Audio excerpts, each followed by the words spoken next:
It's hard to explain what's going on in the city of Chicago and the state of Illinois that I represent. We have a president who insisted on sending National Guard troops in from Texas. Governor of Illinois says they're not needed. We have our own National Guard if we need one. And instead, they send in these troops waiting for court approval to spread out across the city of Chicago.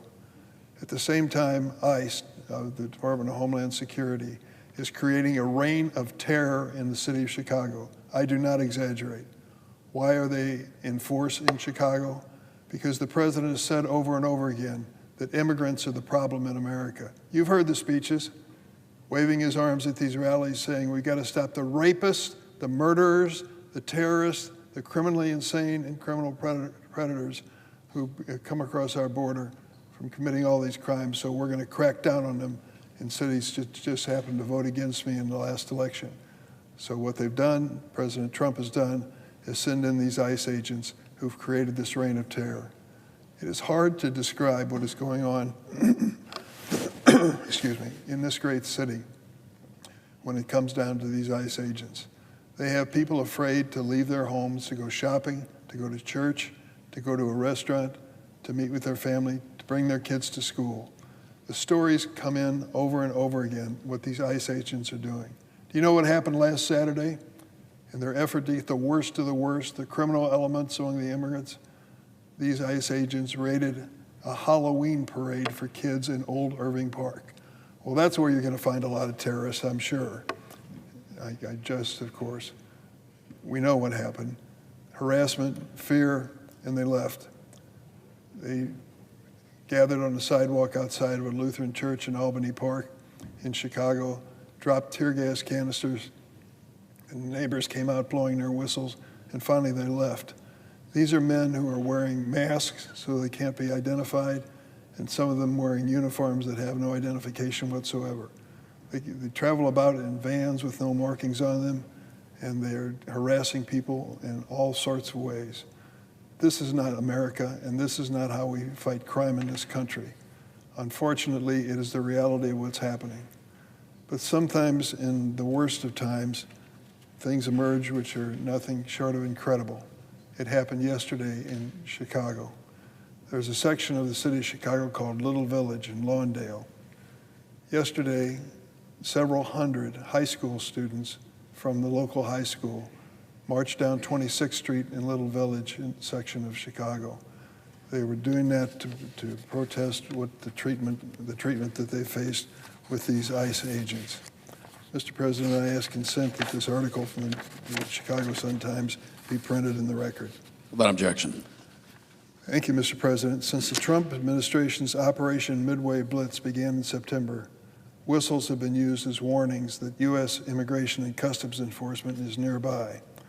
On Tuesday, the whistleblowing, that was yesterday, Tuesday, the whistleblowing coincided with students carrying Mexican flags and signs during a staged walkout of local schools. Mr. President, this was a peaceful demonstration. I see the photograph from the parade of these high school students, several hundred of them, and two of them are carrying a large copy of the wording of the U.S. Constitution. Others are carrying American flags, some carrying Mexican flags. In an over 2-mile walk, hundreds of students yesterday made their way from Little Village, Lawndale High School, to the Little Village Arch, denouncing recent ICE actions and supporting immigrant communities. Immigration enforcement descended on Little Village last week, resulting in multiple people being taken into custody. The sobering effect of the arrival of federal officers had on the community inspired this walkout by these students. And the Social Justice High School senior, Sofia Lopez, said, and here I'm quoting her, "They hurt us like they've never hurt us before. They attacked our community. They surrounded the parks. They surrounded our school. I've never felt more unsafe in my life than that day," Lopez said. We need to protect our people's peace. We need to protect their freedom and dignity, because if we don't, no one will. Lopez and other students organized the walkout, which included her peers from 4 schools on Little Village Lawndale High School campus. These students walked peacefully through the community. With less than a week of planning, Lopez said she was pleased with the large turnout and made sure her fellow students knew the risk of protesting, including the presence of federal agents telling them they will not stop. This is what she told her fellow students. They will not stop because you're children.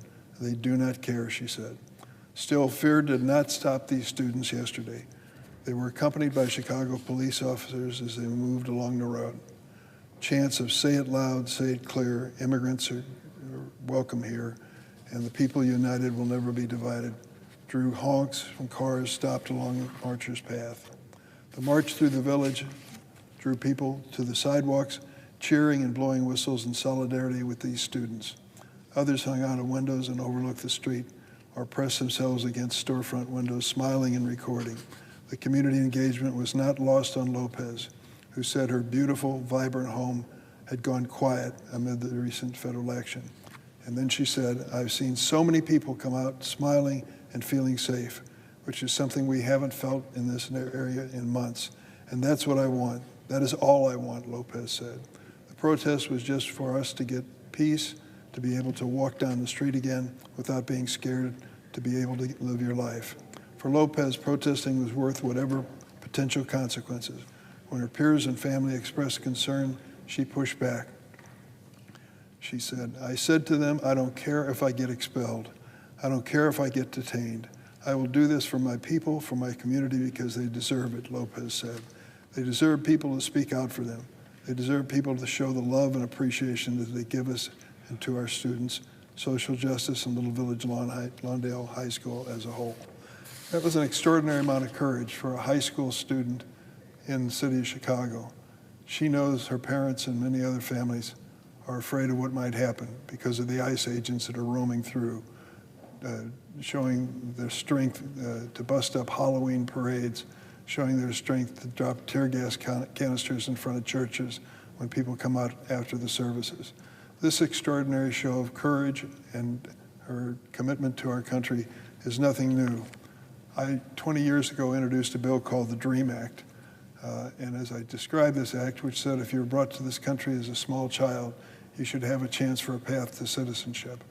I used to tell that story, and then I'd wait afterwards when I go out to my car outside of a hall, and there would be young people waiting for me in the dark, looking in both directions, afraid that someone would see them. And they'd say, "Senator, I'm a dreamer. Thank you for this legislation." Well, we've never been able to make it law, but I'm happy to say that President Obama used his executive power to create DACA and protect 800,000 of these young people around the country. Now this generation of young people is doing what happened next in the story of the DREAM Act. After DACA was created, most of these young people, despite the advice and warnings of their parents, came out publicly and said, "I'm a dreamer. I want to be part of America's future." It was extraordinary courage on their part. Now this generation's doing the same, marching down 26th Street to say they want an end to this harassment by the ICE officials. This is not what America is all about. If you're engaged in stopping the worst of the worst and criminal elements among immigrants, count me in. But harassing innocent families that have not violated the law is not the way to do it. So far, 70% or more of those who've been detained by ICE as part of this venture have no criminal record whatsoever. It is harassment and terror, plain and simple. I salute these students in Little Village for the courage that they showed. I hope that students across the Chicagoland area and beyond will stand in solidarity with them in peaceful protest to the intimidation that's taking place in Little Village. Mr. President, I yield the floor.